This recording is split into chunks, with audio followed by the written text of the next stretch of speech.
इस अध्याय में हम शिवपुराण का परिचय के बारे में जानेंगे। ये विघ्नेश्वर संहिता का द्वितीय अध्याय है। सूत जी कहते हैं, साधु, आपने बहुत अच्छी बात पूछी है। आपका यह प्रश्न तीनों लोकों का हित करने वाला है।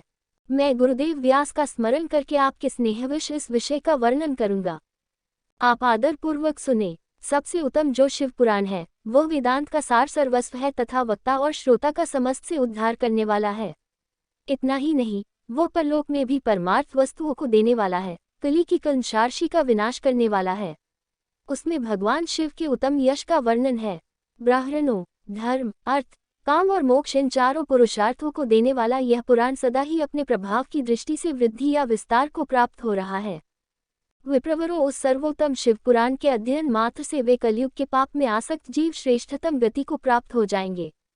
कलयुग के महान उत्पात भी तब तक जगत में निर्भय होकर विचरेंगे जब तक शिवपुराण का उदय नहीं होगा। इसे वेद के तुल्य माना गया है। इस वेद कल्प पुराण का सबसे पहले भगवान शिव ने ही प्रणयन किया था। विद्येश्वर संहिता, रुद्र संहिता, विनायक संहिता, उमा संहिता, मातृ संहिता, एकादश रुद्र संहिता, कैलाश संहिता, शतरुद्र संहिता, कोटिरुद्र संहिता, सहस्त्र कोटिरुद्र संहिता, वायव्य संहिता तथा धर्म संहिता। इस प्रकार इस पुराण के 12 भेद या खंड है। ये 12 संहिताएं अत्यंत पुण्यमयी मानी गई है। अब मैं उनके श्लोकों की संख्या बता रहा, आप लोग वह सब आदरपूर्वक सुने। विद्येश्वर संहिता में 10,000 श्लोक, रुद्र संहिता, विनायक संहिता, उमा संहिता और मातृ संहिता, इनमें से प्रत्येक में 8-8 हजार श्लोक।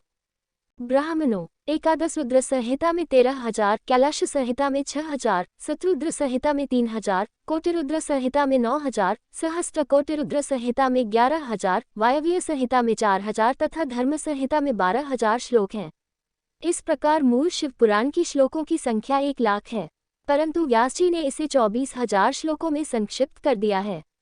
पुराणों की क्रम संख्या के विचार से इस शिवपुराण का स्थान चौथा है। इसमें 7 संहिताएं हैं। पूर्वकाल में भगवान शिव ने श्लोक संख्या की दृष्टि से 100 करोड़ का एक ही पुराण ग्रंथ ग्रथित किया था। सृष्टि के आदि में निर्मित हुआ वह पुराण साहित्य अत्यंत विस्तृत था। फिर द्वापर आदि युगों में द्वैपायन, व्यास आदि ने जब पुराण का 18 में विभाजन कर दिया, उस समय का संक्षिप्त स्वरूप केवल 4 लाख का रह गया। उस समय उन्होंने शिवपुराण का 24,000 श्लोकों में प्रतिपादन किया। यही इसके श्लोकों की संख्या है। यह वेद तुल्य पुराण 7 संहिताओं में बटा हुआ है।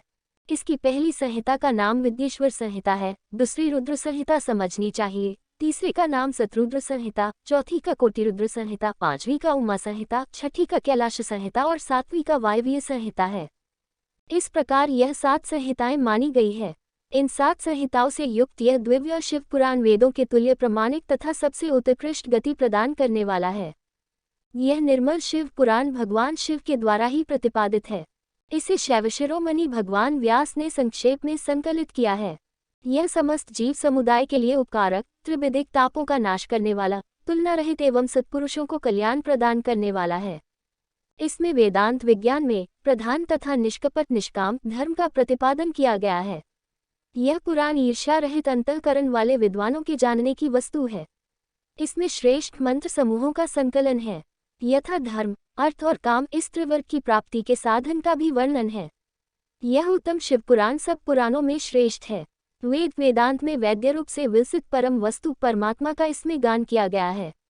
जो बड़े आदर से इसे पता और सुनता है वह भगवान शिव का प्रिय होकर परमगति को प्राप्त कर लेता है। ये अध्याय समाप्त हुआ। अगर आपको हमारी कथा अच्छा लगे तो इसे अपनी प्रियजनों को शेयर करें। धन्यवाद।